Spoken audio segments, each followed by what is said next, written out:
Hello বন্ধুরা, আমার আরেকটি ভিডিওতে তোমাদের অনেক অনেক স্বাগত। দেখো আজকে আমি কি নিয়ে চলে এসেছি। আজকে আমি নিয়ে এসেছি শুটকি মাছ বা শুকনো মাছ। এই যে দেখো, এর কাঁটাটা আমি ভুলে গিয়েছিলাম তোমাদের সাথে শেয়ার করতে।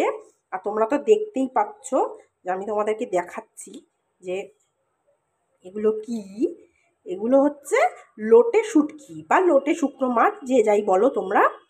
এবং তোমরা কে কে খাও এগুলো, সেগুলো কমেন্ট করে জানাবে। আমি কিন্তু খাই না, কিন্তু আমার বাড়ির লোকেরা খায়। তাই ভাবলাম যে তোমাদের সাথে এই রেসিপিটা যখন হচ্ছে, তোমাদের সাথে একটু শেয়ার করি। তা তোমাদেরকে তো দেখালামই যে আজকে শুকনো মাছ রান্না হবে। এবং এই শুকনো মাছটা বা শুটকি মাছটা রান্না করতে কি কি লাগবে সেটা আমি তোমাদের সাথে একটু দেখাই। আমরা এরকমভাবেই রান্না করি। দেখো এখানে আমি নিয়ে নিয়েছি পেঁয়াজকলি, শিম, আলু, বেগুন, কড়াইশুঁটি, পেঁয়াজ তো অবশ্যই লাগবে, ধনেপাতা, টমেটো। এখানে বাটার জন্য নিয়ে নিয়েছি রসুন, আদা ও কাঁচা লঙ্কা। এগুলোকে বেটে নেব। আর এগুলো কিন্তু আমি সবজিগুলোকে কেটে আমি ধুয়ে টুয়ে নিয়েছি। এইটাকে এবার কি করব সেটা তোমাদেরকে আমি দেখাচ্ছি। আমি শুধু কেটে রেখেছি, এবার আমি গরম জল দিয়ে ধোয়া ঠোয়া সবই তোমাদেরকে দেখাবো। এটাকে আমি এই গরম জলের মধ্যে দিয়ে দেবো।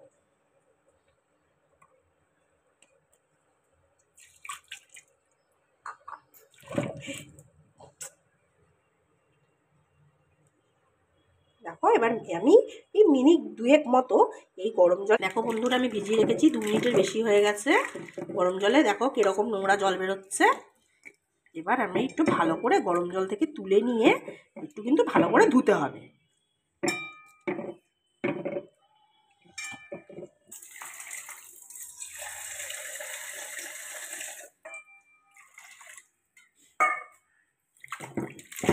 আমি এটা বেশ কয়েকবার ভালো করে ধুয়ে নেব, তারপর ধুয়ে নিই, তারপর ফিরে আসছি।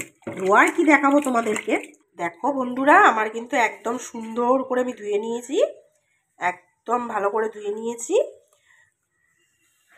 দেখো কাটা বাটা ধোয়া সব পালা শেষ, এইবার রান্নার পালা। তাহলে চলো এবার রান্নাটা স্টার্ট করো। দেখো বন্ধুরা, 2 কড়াইতে 2টো তেল দিয়ে নিয়েছি। 2টো রেসিপি কিন্তু হবে আজকে, কিন্তু আমি তোমাদেরকে একটা একটা করেই ভিডিওটা দেব। এবং 2টো কড়াইতে তেল দিয়ে এবং কি 2টো রেসিপি হবে, একটা তো শুটকি মাছ বা শুকনো মাছ যাই হোক, এবং আরেকটাতে কি রেসিপি হবে সেটা তোমরা পরের ব্লগে দেখতে পাবে। বন্ধুরা আমি কিন্তু নুন হলুদ মাখিয়ে নিয়েছি ভালো করে ধুয়ে। এবার আমি এই তেলের মধ্যে শুটকি মাছগুলো দিয়ে দেব, ভালো করে ভেজে নেব।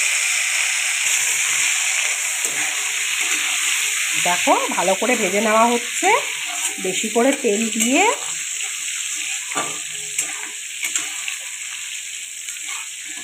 আমি তোমাদেরকে আগের ভিডিওতে বলেছিলাম ভাজা হয়ে গেছে, প্রচণ্ড গন্ধ বেরোচ্ছে। আসলে আমি তো খাই না, ওই জন্য আমার কাছে গন্ধটা একটা কেমন লাগে, এবং যারা খায় তাদের কাছে তো স্বর্গ একবারে। এবার আমরা বেগুনগুলোকে ভেজে নেব। বন্ধুরা আমাদের বেগুন ভাজা হয়ে গেছে, এইবার ওই তেলের মধ্যে কিন্তু আমি পেঁয়াজগুলোকে ছেড়ে দেবো। সেটা তো আমি তোমাদেরকে দেখিয়েইছি। দেখো এবার দিয়ে দিচ্ছি শিম।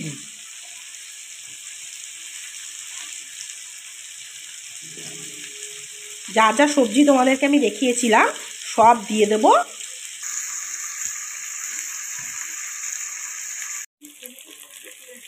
দেখো বন্ধুরা, আমি এইখানে সব ভাজা বসিয়ে দিয়েছি, দেখতেই পাচ্ছ সব ভাজা দিয়েও দিয়েছি।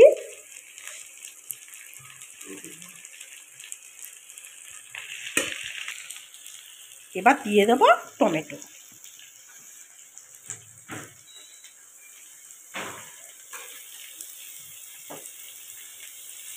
এবার মশলাগুলো দিয়ে দেব, আদা রসুন লঙ্কা, এখানে কিন্তু এই মশলাই আছে। এবার দিয়ে দেব হলুদ, এবার দিয়ে দেব লবণ।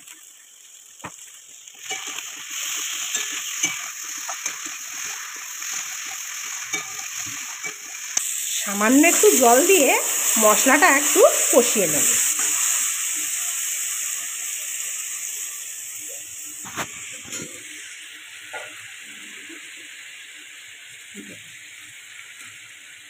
দেখো বন্ধুরা, এখানে মশলা কষানো চলছে। এই যে শুটকি মাছের মশলা কিন্তু কষানো চলছে। মশলাটা পুরো ভালো করে কষিয়ে নিই, তারপর ফিরে আসছি। দেখো, এই যে শুটকি মাছগুলো আমি ভেজে রেখেছিলাম, এবার এই কষানো ইয়ের মধ্যে আমি দিয়ে দেব।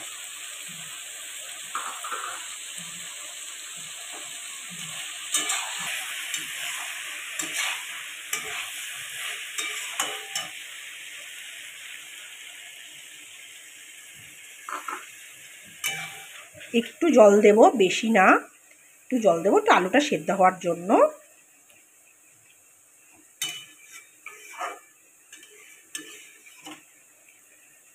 এই জলটা ভালো করে ফুটে আসলেই কিন্তু মোটামুটি হয়ে যাবে। এবার আমি দিয়ে, বন্ধুরা দেখো, আমি কিন্তু শুটকি মাছটা নামিয়ে ফেলেছি। শুটকি মাছটা কি সুন্দর গোটা গোটা আছে, দেখো দেখো কি সুন্দর গোটা গোটা আছে একদম। এই দেখো, দেখেছো কি সুন্দর শুটকি মাছটা একদম গোটা গোটা আছে, একটুও ভাঙেনি। তাহলে শুটকি মাছ একদম তৈরি হয়ে গেছে। তাহলে আজ এ পর্যন্তই, দেখা হচ্ছে পরের আরেকটি রেসিপির সাথে।